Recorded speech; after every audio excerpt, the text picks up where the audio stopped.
get me. Don't let it get me out. Don't let it get me. One sentence summary. Kong gets beat up by Godzilla multiple times. There are also people around. Could you beat the villain? The villain of this film is Godzilla. And I know at the end, like a big CGI monster comes out and they have to team up. The two CGI monsters have to team up against the other CGI monster. But throughout the most of the film, Godzilla is the main threat. Could I beat him? Yeah, I could. In the last film, like an oxygen destroyer bomb thing almost kills Godzilla. So I know they exist in this world. If I'm, hanging around doing my business or whatever, and Godzilla's like smashing up facilities and causing trouble, I'm like, well, fucking, let's just chuck one of those down his throat and, he'll die probably. But if not, he'll be very seriously wounded. And this time, no one can go and help him. Problem solved. Like, I don't see what all the big issue was about. They were like, oh no, bloody Godzilla, he's unstoppable. He's not. Do you remember in the last film when he almost died? Twice. Anyway, how to improve this film. Apex are a big evil corporation with facilities that look like the Death Star. Side note, if you're working in one of those places, you've got to like reevaluate life choices. You're like, Christ, these guys are definitely evil. I'm on the wrong side here. Also, their logo reminds me of the Xbox logo, but that is a side point. The point is, they have absolutely terrible security, like the worst I've ever seen in a film before. So, presumably they've got some sort of deal with the US government, because they have access to like fighter jets and aircraft carriers. But if they don't, I can understand they've spent all of their money on that sort of stuff. That is why they apparently don't have security cameras or motion detectors or even that many guards. Because Millie Bobby Brown, Julian Dennison and their friend, whose name I don't know, they walk into the building through a hole in the side of it. And then they're trotting around, they go to some top secret location, then they go to Tokyo on an underground train, they're trotting around that underground secret location, and nobody basically stops them until the end.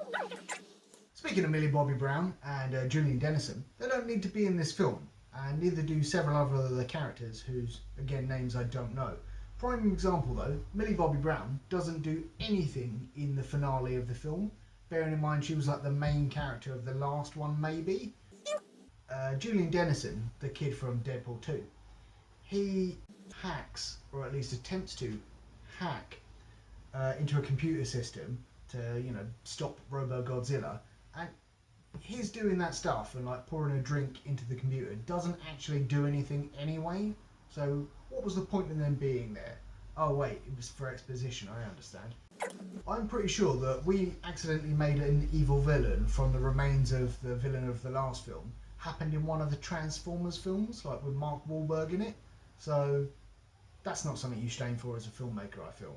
And I was also confused, so Apex have the skull of Ghidorah, the villain from the last film. And either they are just using it as a like kind of sick ass gaming room for this guy who's like piloting the robot Godzilla, or maybe they used his like brain or something and put it in the machine. I'm not really sure, but it wasn't clearly explained. But basically people in this film, they see stuff and they know all about it. So Millie Bobby Brown and Julian Dennison's mate, he sees this big old dinosaur skull, could be anything in this world that's full of monsters. He's like, oh right, sweet, that's the skull of Ghidorah, the villain from the last film. Did you know that those heads were psychic? Because he's got 3 of them and his neck was so massive, so he was psychic. So they must be using a psychic monster's head to control this big robot. No, those are all guesses that you've made, and I think they were right, I'm not really sure. Speaking of people who just know absolutely everything from sight on this film, what's his name? Alexander Skarsgård, that's the one. He knows how to pilot an experimental plane that he's just found out about, and also how to turn it into a giant defibrillator for a Godzilla. No, a giant defibrillator for a King Kong, because Godzilla doesn't lose fights. Anywho, he's a geologist and a cartographer. Apparently he's also an engineer and an ace pilot is what I'm saying. Why was there a title card for somewhere on Skull Island? Not just saying, this is Skull Island. And if you are building a machine to defend humans from the threat of Godzilla, which is reasonable based on, you know, the immense body count in these films, immense innocent people body count, I might point out. But my point is, don't design it so it looks like Godzilla and also smash his building as it walks. Do big helicopters or something, or smaller helicopters that Godzilla can't, you know, fight, and they go into his mouth and poison him or something.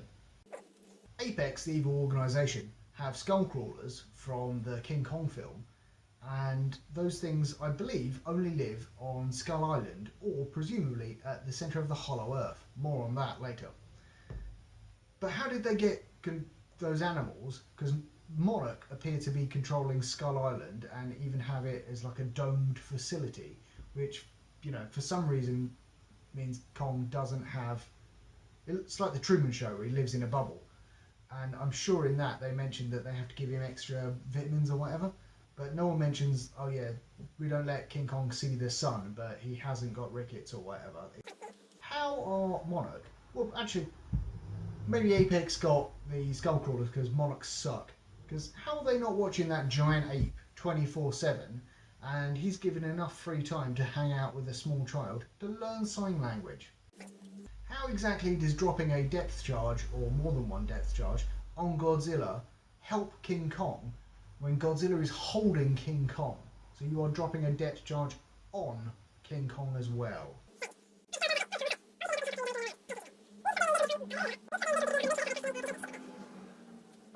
We need to stop doing the a vehicle disappears behind a ridge so it looks like it's crashed cliche thing, because it's just not exciting anymore. Kong walks on all fours, you know, like a gorilla, only once in this film to my knowledge. Bit where King Kong is falling about 1,000 feet and someone, perhaps Skarsgård, says, oh, don't worry about him, he'll be fine. Which is odd to me, because I'm pretty sure in most versions of King Kong, he falls off a big thing and dies. So I don't think he's immune to heights, but he's fine in this, so I was wrong. To enter the Hollow Earth, you have to go through some sort of like magic portal thing, but apparently you do not need to go through a magic portal thing to leave the Hollow Earth, so that's odd. And Robot Godzilla punches a room to death and kills the human villain, or one of them, but the computers in that room still work somehow. This film absolutely wastes Ronnie Chang, who is very funny, and he's not given anything to do, he's just in one scene. King Kong has a little friend in this film, a little girl, who talks sign language to him, and she says, you know, Godzilla isn't your enemy. He definitely is though, because Godzilla just stamped King Kong to death. That seems like enemies to me. Every fight in this film ends with Godzilla basically saying, through stern looks, you ain't worth my time, mate, don't worry about it. And at one point Skarsgård's like, looks like round 2 went to Kong. No, round 2, there's a brief pause in the middle, I'll admit that. Maybe Kong has, he needs to catch his breath or whatever. But at the same location, at the same time, a fight ends with Kong getting stomped to death, and they have to defibrillate him to bring him back. So that is round 2, Kong loses. Kong loses every fight in this. And at the end, Godzilla again basically just like looks at Kong, stares him out, and then turns away. If Kong has got a big old axe, he spares the wounded Godzilla. I feel he saves some face. They are now even. But that's not what happened. That little girl, King Kong's friend, she calls Skarsgård a coward because he's afraid of King Kong, a gigantic ape that could crush him with one finger. No, up yours, kid, right? You're just being rude. Kong is in the centre of the Hollow Earth, and he's in a throne room that presumably his ancestors carved, or someone has carved, because, you know, there's giant ape-sized furniture and statues, but, you know, that's weird. Whoever did that, get yourself a hobby. But the point is, Godzilla fires his atomic breath from Tokyo to the centre of the Earth. I'm willing to believe that's a thing that can happen. Did the atomic breath go through a magical portal to enter the Hollow Earth? Yes, I believe it did. But Kong is upset about this, so So he climbs up that hole. Presumably that takes him quite some time, because when he reaches the top of the hole, he's all like, "Rah, I'm a scary gorilla." Godzilla turns around dramatically to look at him, and he wasn't just like still standing at the top of that hole waiting for the ape to climb up, so he could just go and breath him in the face. I was not a fan of the first person perspective in the fight scenes in this, didn't need that. And how do you scan a presumably radioactive rock, email the energy signature from the Hollow Earth to Tokyo, and I'm pretty sure this was before there was a massive hole in the Earth's crust as well, and then they duplicate that energy signature in Tokyo within seconds? How does that work? Like, what's the 4G like in the centre of the Earth? Because I don't think it's good enough for that. And yeah, so I didn't like that. Anywho, rating out of 5 beers, I would give this 4 beers out of 5. It was not as good, it was not as bad as Batman vs Superman, but it was basically exactly the same, so not good.